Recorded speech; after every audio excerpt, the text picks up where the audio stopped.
পার্বতীপুরে ইসরায়েলের পণ্য বয়কট ও গাজায় মুসলমানদের উপর ইসরায়েলি গণহত্যার বিরুদ্ধে বিক্ষোভ প্রতিবাদ অনুষ্ঠিত হয়েছে। ফিলিস্তিনের গাজায় ইসরায়েলি বাহিনীর বর্বর ও নৃশংস হত্যা, ধ্বংসযজ্ঞের প্রতিবাদ এবং ইসরায়েলের পণ্য বয়কটের দাবিতে বিক্ষোভ মিছিল ও প্রতিবাদ সমাবেশ করেছে পার্বতীপুরের তৌহিদি জনতা।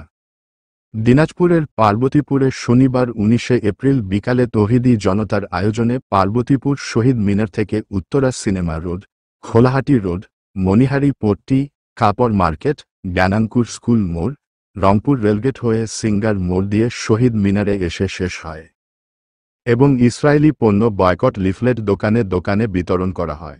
পরে কেন্দ্রীয় শহীদ মিনারে বিক্ষোভ সমাবেশ অনুষ্ঠিত হয়। এ সময় কোরআন তেলাওয়াতের মধ্য দিয়ে অনুষ্ঠানের শুভ সূচনা করা হয়। শাহজাহান আলী বাদশার সঞ্চালনায় উক্ত প্রতিবাদ সভায় বক্তব্য রাখেন অত্র এলাকার তৌহিদি জনতারা। বিক্ষোভ ও প্রতিবাদ সভায় বক্তারা বলেন, ইসরায়েল ফিলিস্তিনে আমাদের মুসলমান ভাইদের উপর জুলুম অত্যাচার চালিয়ে হত্যা চালিয়ে যাচ্ছে। তাদের এ নির্মম হত্যাযজ্ঞ থেকে শিশু, নারী, বৃদ্ধসহ নিরীহ জনতা কেহই রেহাই পাচ্ছে না। আমরা এর তীব্র নিন্দা ও প্রতিবাদ জানাই। সেই সাথে আমরা কেউ আর ইসরায়েলি পণ্য ব্যবহার করব না।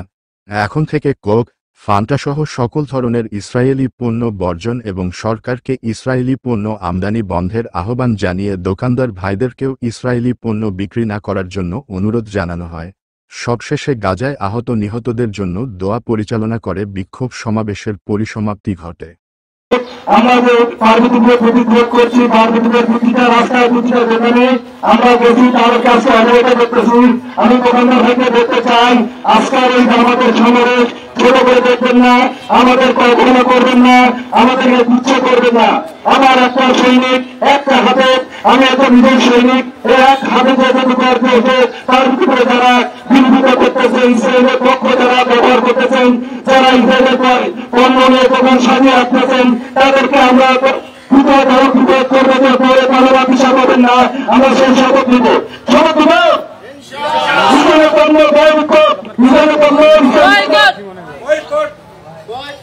আচ্ছা, আমরা আমাদের আজকে বলে দিলাম, আজকে থেকে আমরা আমাদের প্রয়োজন সময় দিলাম। আমাদের যারা দোকানদার আছেন, আমরা গতবার এর আগে যারা আসছিলেন ওনারাও বলছে যে আপনারা পণ্য দোকানে রাখবেন না। অনেক বিশৃঙ্খলা সৃষ্টি করেছে আপনাদের দোকানে। আমরা সেরকম বিশৃঙ্খলা সৃষ্টি করে নাই। আমরা শান্তিপূর্ণভাবে একটা বিক্ষোভ সমাবেশ করেছি। এই সমাবেশের উদ্দেশ্য হচ্ছে আপনাদেরকে সজাগ করলাম, আপনাদেরকে অবগত করলাম। পরবর্তীতে যদি আপনারা আবার সেই পণ্য আপনাদের দোকানে নিয়ে আসেন, আপনারা যদি আবার ব্যবহার করেন, আবার যদি বিক্রেতা উৎসাহিত করেন, পরবর্তীতে আমরা এই পার্বতীপুরবাসী, পার্বতীপুরের যাবত মুসলমান সহ আপনাদের প্রতিহত করবো। আমরা চেষ্টা করবো আপনারা আপনাদের মাল পার্বতীপুরে যেন না ঢোকে, ইসরায়েলের কোনো পণ্য যেন পার্বতীপুরে না ঢোকে। সবাই আছেন আমার সাথে?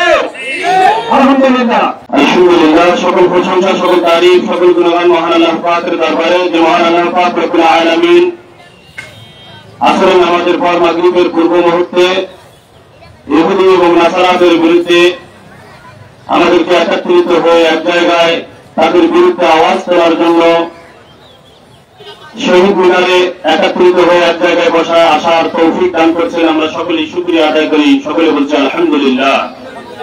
অতঃপর দরুদ ও সালাম নবীর প্রতি লাখো কোটি দরুদ পৌঁছাই, সকলে বলি সাল্লাল্লাহু আলাইহি ওয়াসাল্লাম।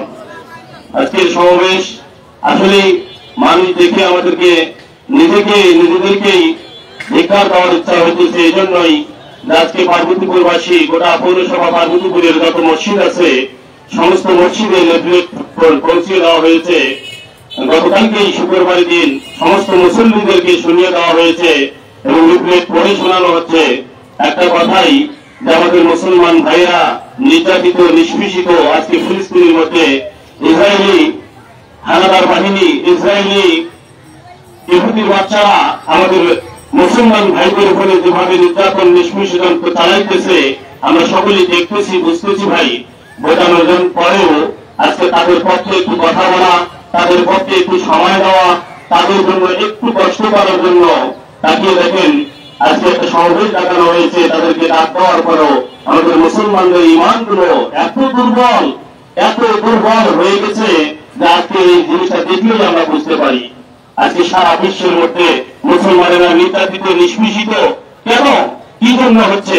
প্রথমে যে ইমাম সাহেব আলোচনা করলেন, আসলে আমরা মুসলমানেরা আমাদের নিজেদের জন্যই নিজেরাই আমরা নির্যাতিত, নিজেদের জন্য নিজেরাই আজকে আমরা আঘাতপ্রাপ্ত, নিজেদের জন্য নিজেরাই আজকে আমরা পথভ্রষ্ট হয়ে যাচ্ছি। কারণ কি? আজকে গোটা পার্বতীপুরের মধ্যে কিছুদিন আগেই আমাদের একটা মিছিল গেছে, মাদ্রাসার তালবে এলেমেরা তারা যখন লিফলেট নিয়ে বাহির হয়ে গেছে, তারা যখন ব্যানার নিয়ে বাহির হলো, আজকে যদি আমাদের মুসলমানদের ভিতরে একটু ইমান থাকতো, তাহলে প্রতিটা দোকান থেকে অথবা প্রতিটা ঘর থেকে কমপক্ষে একটা করে মুসলমান বাহির হয়ে তাদের পিছনে এসে আমাদের সংযোগ করার প্রয়োজন ছিল। বলেন ঠিক না ঠিক? আমাদের প্রিয় রাসূল সাল্লাল্লাহু আলাইহি ওয়াসাল্লাম বলেছেন, তোমরা যদি কোনো খারাপ কাজ করতে দেখো, তোমরা সর্বপ্রথম তোমার হাত দ্বারা প্রতিহত করার চেষ্টা করো। তোমরা যদি তাতে করে সক্ষম না হও, তোমার মুখ দ্বারা প্রতিহত করার চেষ্টা করো। তোমরা যদি তাতে সক্ষম না হও, তোমরা সেই কাজ থেকে ঘৃণা করো, আল্লাহর কাছে দোয়া করো। আজ আমরা দেখতে পাচ্ছি আমাদের মতো মুসলিম ভাই ফিলিস্তিনি মুসলমানদের উপর বিনা কারণে যে ইহুদি নাসারারা হামলা চালাচ্ছে, এটা কি আমাদের তো ফিলিস্তিনে গিয়ে ইহুদিদের বিরুদ্ধে যুদ্ধ করা সম্ভব না?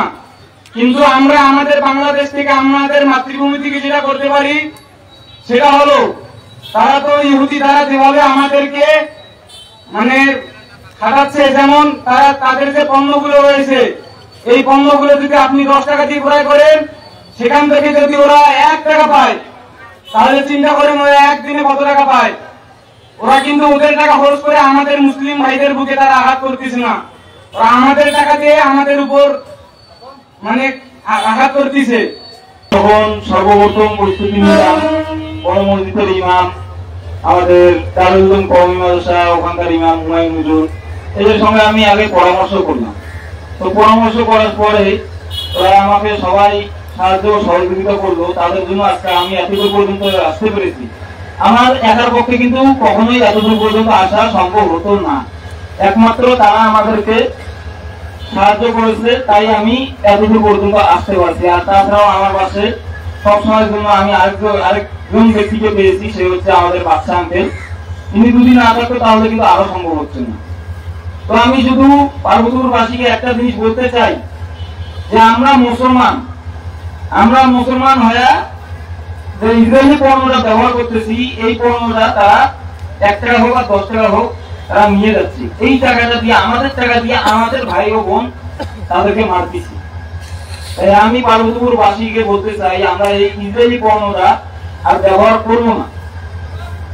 ইসরায়েলি পণ্যটা আমরা আর ব্যবহার করবো না, তাতে করে আমাদের অন্যান্য পণ্য আমরা ব্যবহার করতে পারি। শুধু ইসরায়েলি পণ্যই আছে তা কিন্তু না, আরো তো অনেক প্রোডাক্ট আছে। আর দোকানদারের উদ্দেশ্য আমি একটা জিনিস বলতে চাই, যাদের দোকানে এই ধরনের মালগুলো আছে, হয়তোবা দেখা যাচ্ছে যে তাদের দোকানে 100টা প্রোডাক্ট আছে, 100টা প্রোডাক্টের মধ্যে 90টা তাদের ভালো প্রোডাক্ট, 10টা ইসরায়েলি পণ্য আছে তাদের দোকানে। এই 10টার মধ্যে যদি 100 থেকে যদি 10টা প্রোডাক্ট বাদ যায়, তাহলে কিন্তু তার দোকানটা চলবে না এমন কোনো কথা না। এখানে ভিডিও হচ্ছে, ভিডিওটা আমার সোশ্যাল মিডিয়াও দেখতে পারে, আমার বক্তব্যটা সবাই দেখবেন। এই 10টা পণ্য যদি বাদ যায়, 90টা পণ্য দিয়ে একটা দোকান চালা কিন্তু কোনো বড় কথা না। আর পার্বতীপুরে যেসব ডিলারশিপ আছে, আমি তাদেরকে অনুরোধ করবো যে মালটা তুলে ফেলছে ইসরায়েলি পণ্য, সেটা তো হয়তো তারা যদি ফেরত দেওয়ার মতন অপশন থাকে কোম্পানিতে, তাহলে ফেরত দিবেন। আর যদি অপশন না থাকে, পরবর্তীতে আমি অনুরোধ করতেছি, পরবর্তীতে আর কোনো মাল আপনারা ঢোকাইয়েন না। আরো একটা কথা আমি বলতেছি জনগণের উদ্দেশ্যে, যেখানেই দেখবেন ইসরায়েলি পণ্যের কোনো গাড়ি ঢুকছে, সঙ্গে সঙ্গে সেই গাড়িটাকে সেখান থেকেই আপনারা রিটার্ন দিবেন। অন্যায় প্রতিবাদ করবেন ওখানে। যদি আপনারা না করেন, আমাদেরকে যেভাবে হয় হোক একটু খুঁজে নেবেন বা ফোন দিবেন, আমরা সঙ্গে সঙ্গে সেখানে চলে আসবো। ইসরায়েলি পণ্যের যাতে কোনো গাড়ি আমাদের পার্বতীপুরে ঢুকতে না পারে, যদি কোনো গাড়ি ঢুকতে না পারে, শুধু আমি এইটুকু কথাই বলে দিলাম। যে যেখানেই দেখো না কেন, ব্যানারে আমার নাম্বার দেওয়া আছে, শুধু একটা বার আমাকে ফোন দিন।